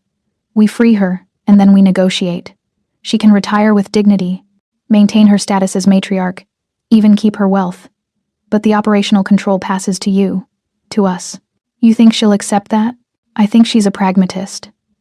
And pragmatists understand when they've lost. Katie pressed her palm to his chest. Besides, keeping her alive makes you look merciful, gives you moral authority. You freed your mother from the man who'd imprisoned her, even after everything she'd done. Gu Hyojun stared at her for a long moment. Then he laughed, the sound rich and genuine. You're terrifying. You know that? I learned from the best. She kissed him softly. Now let's go rescue your mother and finish winning our throne. They found Madam Park exactly where Elias said she'd be. Locked in the wine cellar beneath her estate, surrounded by bottles worth millions and utterly alone. She looked smaller than Katie remembered, diminished by captivity, her elegant clothes rumpled, her perfect hair disheveled. But her eyes still burned with that cold intelligence that had built an empire. When Gu Hyojun opened the door, she simply stared at him. No relief, no gratitude, just assessment. So, she said in Korean, her voice rough from disuse. You came. Did you think I wouldn't? Gu Hyojun replied in the same language. Katie stood beside him, understanding enough from context even though the rapid Korean was beyond her. She watched the two of them, mother and son, circling each other with words like predators, establishing dominance. Finally, Madam Park switched to English. A courtesy for Katie, or perhaps a power play. You've made quite the mess, she said, her gaze finally acknowledging Katie's presence. My organization in chaos, my most trusted advisor revealed as a traitor, and you've brought a stranger into our world as your partner. Your father would be ashamed. My father would understand, Gu Hyojun said quietly. He loved you, but he also saw what you were becoming. What you forced me to become. I made you strong. I made you feared. I made you into someone who could survive in this world. You made me into a weapon. There's a difference. Silence stretched between them. Katie felt the weight of years of pain, manipulation, and twisted love hanging in the air. I'm taking control, Gu Hyojun said finally. Operational control of the JBL. You can keep your title, your status, your wealth. But the decisions, the direction of the organization, that's mine now. Madam Park's laugh was bitter. And if I say no, then I'll take it anyway. But I'd prefer to do this with your blessing, with respect for everything you've built. He stepped closer. I'm not trying to destroy your legacy, Mother. I'm trying to evolve it, to build something that doesn't require blackmail and fear to sustain itself. Idealistic fool. But there was something almost fond in her tone. You sound like your father. Good. He was a better person than either of us. Madam Park's gaze shifted to Katie, studied her with uncomfortable intensity. And you, the fighter, the outsider. You think you can handle this world? You think loving my son will protect you? Katie met her stare without flinching. I don't need protection. I've survived this world's worst already. And I'm not just loving your son. I'm ruling beside him. Whether you accept that or not is your choice. But it's happening. A smile ghosted across Madam Park's lips. Bold, foolish, but bold. She looked back at Gu Hyojun. You're serious about this girl? Her name is Katie. And yes, I'm marrying her, making her my partner in every sense. His voice was firm. That's non-negotiable. Another long silence. Then Madam Park sighed, the sound carrying decades of weariness. Very well. I accept your terms. You lead the organization. I retire to advisory status. And Katie, will stand beside you. Relief flooded through Katie, but she kept her expression neutral. This wasn't victory yet. Just the first step. But understand this, Madam Park continued, her voice hardening. If you fail, if your sentimentality, your mercy, your love weakens the JBL, I will take it back. I will destroy everything you've built, including her, and I will do it without remorse. Are we clear? Crystal, Gu Hyojun said. They left her there in the wine cellar, not imprisoned but not freed either. a symbolic space between old power and new. Young-ho's team would move her to a secure location, somewhere comfortable but controlled. In the car, heading back toward the city, Katie finally allowed herself to feel the enormity of what they'd accomplished. "We did it," she said quietly. "We actually did it." Gu Hyojun's hand found hers. "You did it. You gave me the courage to challenge her, to believe I deserved freedom. We gave each other courage." Katie squeezed his fingers. "That's what partnership means." They drove in comfortable silence for a while, watching the city lights grow closer. Then Gu Hyojun pulled the car over at a scenic overlook, the kind where teenagers came to make out and dream about futures that might actually happen. He turned to face her, his expression serious. "I meant what I said, about marrying you, about making you my queen. I know, but I need you to understand what that means." He reached into his jacket, pulled out a small box. "This isn't romance, Katie. This is a blood oath, a binding that makes us inseparable in every way. Business, legal, spiritual. If you take this ring, you're taking on everything that comes with me. The danger, the darkness, the violence. There's no halfway. No casual commitment." Katie took the box with trembling hands, opened it to reveal a ring that took her breath away. A black diamond surrounded by smaller blood-red rubies. It was beautiful and terrifying, exactly like the man offering it. "I don't want halfway," she said. "I don't want casual. I want the darkness, Hyojun. I want to burn so bright beside you that the whole world has to look away." His smile was devastating. "Then wear my ring. Rule my empire. Become the queen of the Shadow Clan." Katie slid the ring onto her finger. It fit perfectly, of course. He'd known her size, probably from watching her hands wrap before fights, from memorizing every detail about her. The moment the ring settled into place, something shifted, not just between them, but in Katie herself. She felt the weight of responsibility, the intoxicating pull of power, the dangerous certainty that she'd finally found where she belonged. Not in the light, seeking justice and redemption, but in the shadows, claiming power and vengeance. Gu Hyojun pulled her into his arms, and Katie went willingly, her lips finding his in a kiss that tasted of victory and promises too dark for daylight. His hand slid into her hair, holding her close as the kiss deepened into something desperate and consuming. When they finally broke apart, both breathing hard, his forehead rested against hers. "I love you," he said simply. "I don't know when it happened or how, but somewhere between you spilling soju on me and you standing over Elias with murder in your eyes, I fell completely in love with you." Tears burned Katie's eyes. She'd given up on love after Marcus died, convinced herself she didn't deserve it, didn't need it. But hearing those words from Gu Hyojun's lips, she realized she'd been lying to herself. She'd needed this, needed him, needed someone who could look at her darkness and not just accept it, but worship it. "I love you too," she whispered. "My monster, my king." They kissed again, softer this time, sealing their blood oath with something almost tender, almost innocent, almost. 6 months later, Katie stood in the penthouse and barely recognized her life.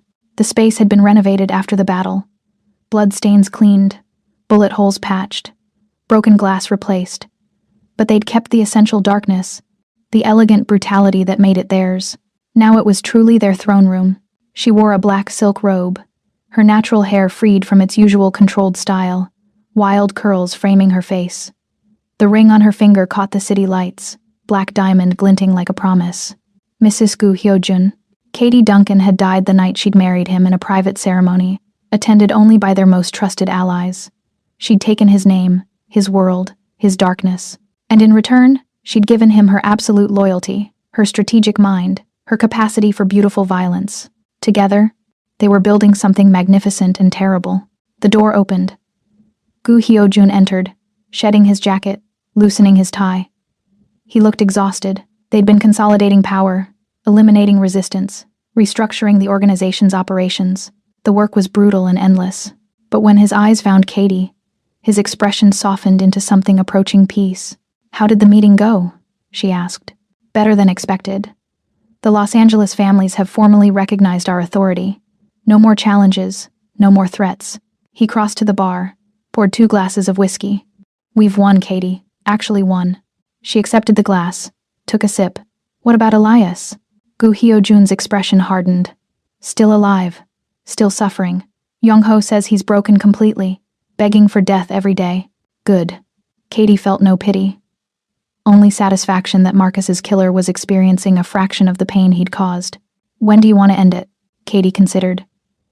She'd promised herself she wouldn't let Elias die until she'd built something he could never touch, never corrupt, until she stood so firmly in power that his betrayal was just a footnote in her rise. Soon, she said. Maybe next week. Let him see us happy one more time. Let him understand how completely he failed. Gu Hyojun moved behind her, his arms circling her waist, pulling her back against his chest. His lips found the curve of her neck, pressing soft kisses that made her breath catch. Have I told you today that you're magnificent? He murmured against her skin.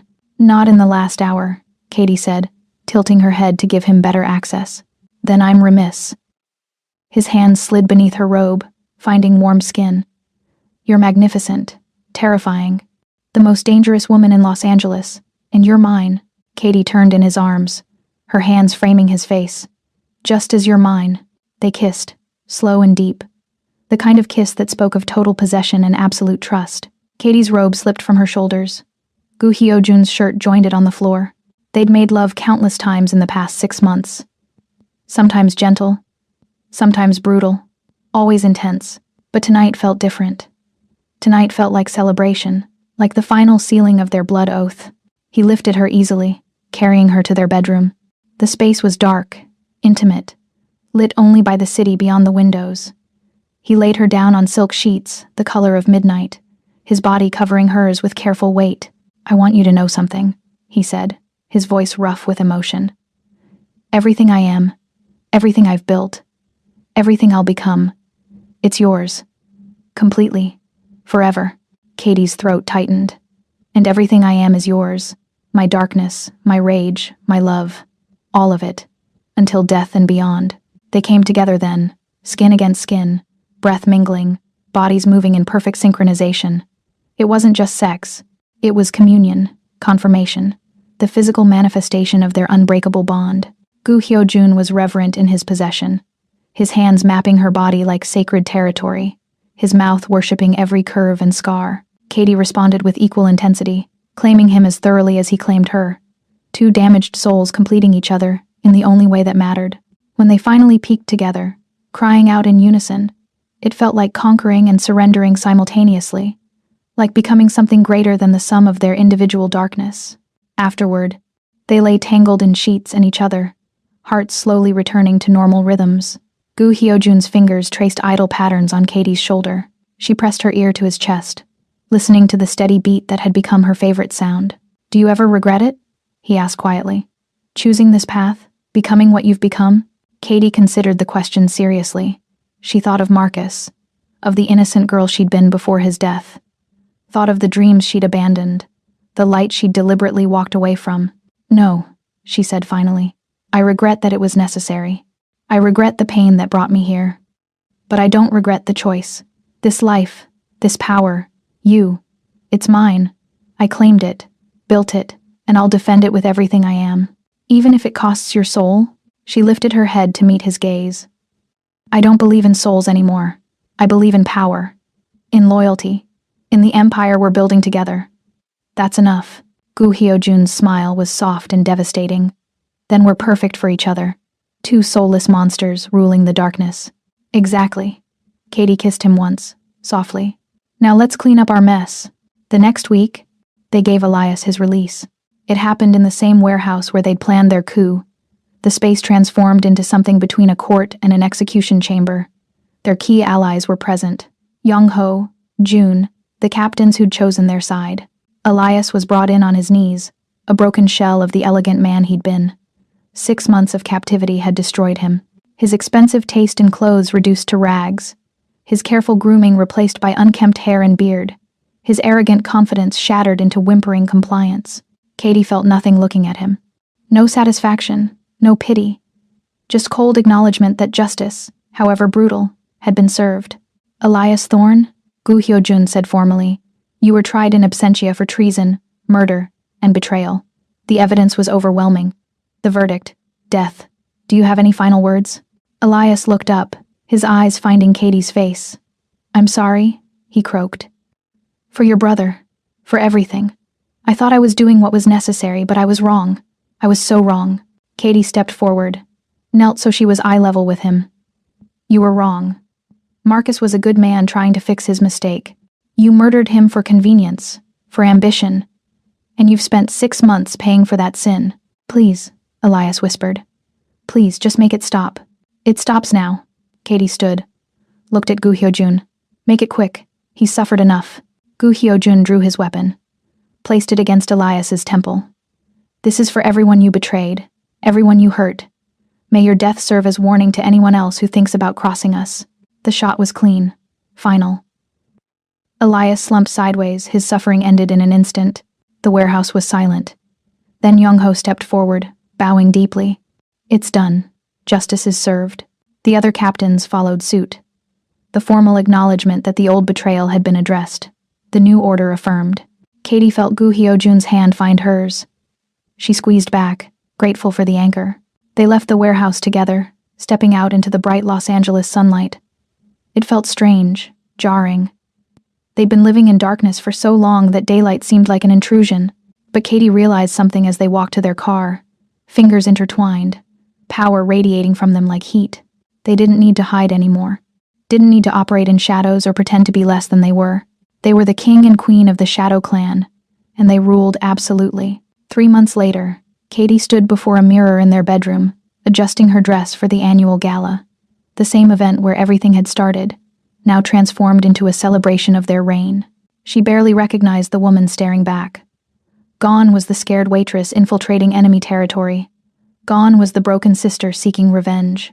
In her place stood a queen, powerful, dangerous, absolutely certain of her place in the world. The dress was blood-red silk, cut to emphasize her curves, designed to command attention. Her hair was styled in elegant curls. The black diamond ring glinted on her finger. She looked like violence wrapped in beauty. Gu Hyojun appeared behind her in the mirror, devastatingly handsome in his tuxedo. His hands settled on her waist, pulling her back against him. Ready to face our subjects? He asked, amusement in his voice. Always. Katie turned, straightening his bow tie. Though I have to say, I preferred when we were the ones crashing parties, not hosting them. We can still crash something later if you want. His smile was wicked. Maybe that charity event the mayor's hosting. Show up uninvited, make everyone uncomfortable. Katie laughed. You're terrible, and you love me for it. I do. She kissed him softly. I really do. They arrived at the Gilded Pearl. Their restaurant, their territory. To find it transformed for the gala. The same venue where Katie had served drinks now hosted the city's most powerful people. All of them there to pay homage to the new regime. Katie walked through the crowd with Gu Hyojun at her side, accepting greetings, acknowledging bows, radiating authority. These people feared them, respected them, would never dare cross them. It was intoxicating. Madame Park was there, holding court in a corner with the other matriarchs. When Katie approached to pay respects, the older woman's gaze was sharp but not hostile. You've surprised me, Madame Park said in her careful English. I expected you to be a distraction, a phase he'd outgrow. But you've proven yourself formidable. Thank you, Katie replied, genuinely pleased by the acknowledgement. Don't thank me yet. I'm still watching, still waiting for you to make a mistake. But Madame Park's smile took the edge off the words. Though I admit, you've been remarkably competent so far. My son chose well. Katie nodded once, then moved on. She'd never be friends with Madame Park. Too much history, too much pain. But mutual respect was enough. The night progressed in a blur of conversations and performances. Katie and Gu Hyojun moved through the crowd as one unit, their partnership evident in every glance, every touch, every shared smile. Near midnight, they slipped away to a private balcony overlooking the city. The party continued inside, but out here it was just them and the stars and the empire they'd built. Do you remember, Gu Hyojun said, that first night? When you spilled soju on me and chose to fight instead of apologize? Katie laughed. How could I forget? I was terrified, convinced you'd kill me. I almost did. But then I saw you in that ring, fierce and beautiful and absolutely unbreakable, and I thought, this woman is dangerous. He turned to face her fully. I had no idea how right I was. Dangerous to you? Dangerous to my control. My carefully constructed walls. You shattered all of it, Katie. Made me feel things I'd convinced myself I was incapable of feeling. His thumb brushed her cheek. You saved me from the monster I was becoming. Katie caught his hand, pressing it firmly against her face. And you gave me permission to become the monster I needed to be. So I'd say we're even." They stood like that for a long moment. Two people who'd found each other in the darkness and decided to make it their kingdom. "I love you," Gu Hyojin said. "My queen, my partner, my everything." "I love you," Katie replied. "My monster, my king, my home." They kissed as the city sprawled beneath them, a million lights marking territory that was theirs to command. The darkness wasn't their enemy anymore. It was their element, their power source, their throne. And from this darkness, they would rule absolutely, not as hero and villain, not as victim and avenger, but as king and queen of the Shadow Clan, two broken people who'd become something magnificent in their shared darkness, together, forever, unbreakable.